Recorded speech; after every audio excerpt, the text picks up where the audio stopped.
Yang pertama mengenai relevance di Indonesia dan mungkin bahkan di banyak belahan bumi ya, pendidikan itu dianggap sebagai sesuatu yang nggak terlalu asik gitu, nggak menyenangkan.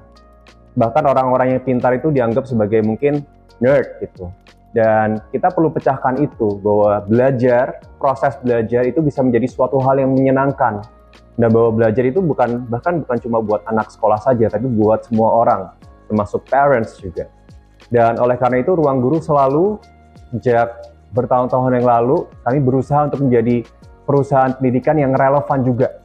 Jadi message yang kami sampaikan bukan hanya kamu harus belajar, kamu harus pintar, tapi kamu bisa. Kalau kamu mau, kamu bisa. Bersama Ruang Guru, kamu bisa jadi juara. That's also one of the reasons why we created Class of Champions in the first place. Karena kami yakin bahwa pendidikan juga bisa entertaining, dan dari sana people will get inspired by it. Yang kedua mengenai personalization. Seperti tadi sudah disampaikan di pertanyaan, memang betul we're currently serving diverse market di Indonesia, mulai dari anak-anak preschool, K-12, dan bahkan professionals gitu. Dan di sana juga stakeholders-nya beragam ya, karena decision to finally purchase our product doesn't only lie di students-nya aja gitu, tapi we also need to convince the parents and to a certain degree the schools, the teachers gitu. Jadi kita harus make personalized message somehow. Kalau di sekolah kita kasih counseling ke siswa gitu. Kalau di social media, we're trying to be relevant to what's really happening. Kalau ke parents, kita juga customize the message gitu. Sehingga memang dengan diverse market, we also have diverse way of communications gitu. Nggak bisa kita cuma datang dengan message yang sama ke orang-orang yang berbeda ini. Kita juga harus paham bahwa murid kami di mungkin Aceh dan murid kami di Jayapura, they even have different way of thinking and preferences gitu. Maka kami punya tim di lapangan yang melakukan canvassing atau counseling dengan murid-murid di lokasi yang berbeda-beda, tentunya juga dengan message yang berbeda-beda. Dan akhirnya yang ketiga adalah konsistensi. Melakukan poin yang pertama dan yang kedua tentunya bukan hal yang mudah, but we've proven throughout the years, kami selalu mencoba untuk selalu menjadi relevan, dan kami terus belajar untuk personalize our messages and our services to our customers. Mungkin yang pertama adalah keberanian untuk membuat inovasi. Jadi di Ruang Guru, di setiap tahun kami mempunyai bulan Juli sebagai golden month kami, yaitu di mana siswa-siswa kembali ke sekolah. Oleh karena itu, tahun lalu di sekitar bulan Februari atau Maret, saya dan juga Belva Iman sebagai top management mulai berdiskusi apa yang akan kita lakukan sebagai marketing campaign di bulan Juli gitu. Back then, we knew that we wanted to do something different. Karena tentu setiap tahun kami selalu melakukan campaign yang berbeda-beda. Dan kami mulai melihat apa sih yang pada saat itu anak-anak SMA, SMP, dan parents itu lihat, apa yang mereka consume, gitu, media apa yang mereka lihat. Dan we saw a trend in which anak-anak ini suka reality shows gitu. Seperti contohnya Physical 100, Devil's Plan, dan banyak program-program lainnya gitu yang kompetitif tapi entertaining juga. Dan waktu itu kami kepikir, we had a crazy idea, why don't we do this? Di Indonesia ada banyak sekali program-program entertainment yang menarik, but none of them are educational. A lot of influencers, tapi not many are educational. Why don't we create one? Dan akhirnya, through that one crazy idea, kita berani untuk take the first step dan akhirnya invest in that marketing campaign. Jadi yang pertama tadi mengenai keberanian untuk innovate, do something different. Yang kedua, of course, it's about excellence dalam eksekusi, karena memang melakukan produksi dan post-production untuk program ini sangatlah kompleks. Karena bisa dibayangkan kita harus be excellent in the production, tapi juga be excellent in the academic side. Dan kombinasi keduanya akhirnya kami rilis keluar, juga punya kerumitan di mana kita be excellent in the marketing side juga. Jadi ada banyak sekali persiapan yang harus dilakukan, dan bahkan during the execution, setelah kita plan, ada perlu adjustments atau fine tuning yang kami perlu lakukan. Misalnya, Di saat kami syuting, tiba-tiba kami merasa bahwa kayaknya game ini perlu di-adjust sedikit supaya lebih menarik given the profile of the talents misalnya. Jadi execution to detail dan commitment to excellence itu yang sangat penting. Dan yang ketiga tentunya strong, solid teamwork. I think this all wouldn't have happened kalau kami nggak punya tim yang excellent. Most of our work was done internally, mulai dari tim marketing, tim academics, dan tim-tim lainnya yang terlibat. Banyak yang sudah kami curahkan di sini, tapi kami percaya kelelahan yang kami sudah alami itu worth it karena program ini bisa inspire a lot of people in Indonesia.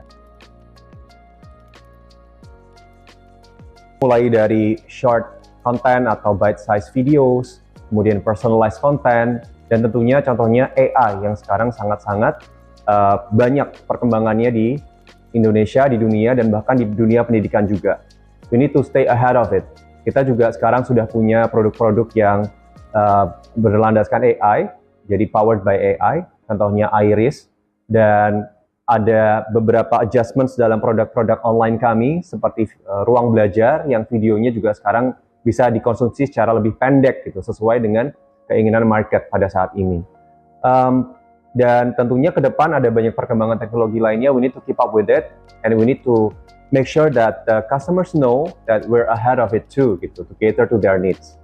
Tapi memang education is in an interesting sector atau produk ya, karena behind all the technology, it's always people that really makes or drive the quality of learning, gitu. Jadi bagaimana kualitas gurunya, bagaimana kualitas student advisors-nya, karena mungkin bahkan kalau saya atau teman-teman bisa berkaca waktu dulu kita sekolah, we might not remember the content that we learned, tapi kita remember those teachers who really make a difference in our lives. Jadi di marketing campaigns kami selalu teachers are the forefront of our campaign, dan juga students, what they have achieved, what they have done, bagaimana alumni kita akhirnya make achievement in their lives, itu yang menjadi kunci keberhasilan dari marketing kami. Jadi combining these two technologies, updates, dan juga the people as the core yang menjadi kunci dari keberhasilan marketing kami.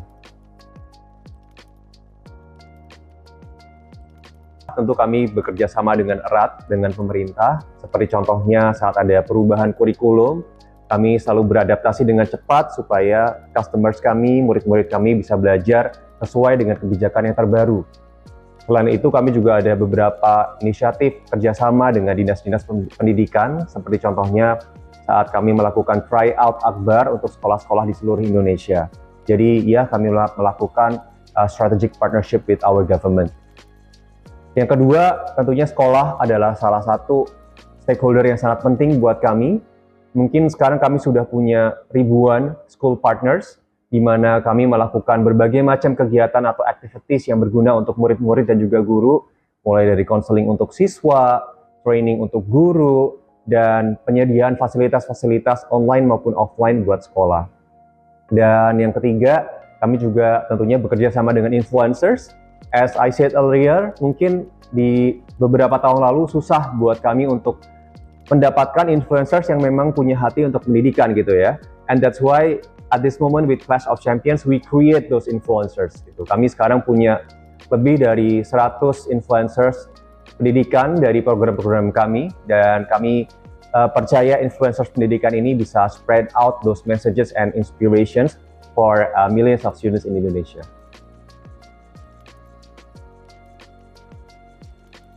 Kami sekarang serve customers atau students from Aceh sampai Jayapura. Jadi kami selalu mencoba untuk customize dan personalize our product. That's also one of the reasons why kami punya a lot of diversified products, gitu. Kami sekarang punya produk-produk online, mulai dari yang self-paced, yang live interactive online, sampai yang offline juga kami punya. Yang mau di kelas bersama-sama in a group atau private kami pun juga punya. Karena kami paham bahwa cara belajar yang tadi mungkin secara stigmanya adalah tidak menyenangkan, bisa jadi berbeda-beda preferensinya antara satu customer dan customer lainnya. Jadi having this wide range of product with different propositions tentu kami harapkan bisa menjadi jawaban buat keperluan atau kepentingan siswa-siswa. Nah, tapi memang seperti tadi saya sudah bilang, meskipun ada banyak perkembangan dari preferensi customer, selalu kuncinya adalah the people gitu. Jadi guru-guru kami selalu prep dengan baik, kami selalu train, standardize, advisors atau counselors kami selalu prep supaya core of the learnings ini tadi bisa sesuai dengan kebutuhan dan standar gitu. Karena memang at some point in our country, emerging country atau developing country, not all students know what they need gitu. Even they know what they want, probably it's not what they need gitu. Jadi kita masih percaya bahwa Indonesia needs to learn much more. They need to be more inspired than now, sehingga kita bisa menjadi negara yang lebih maju lagi.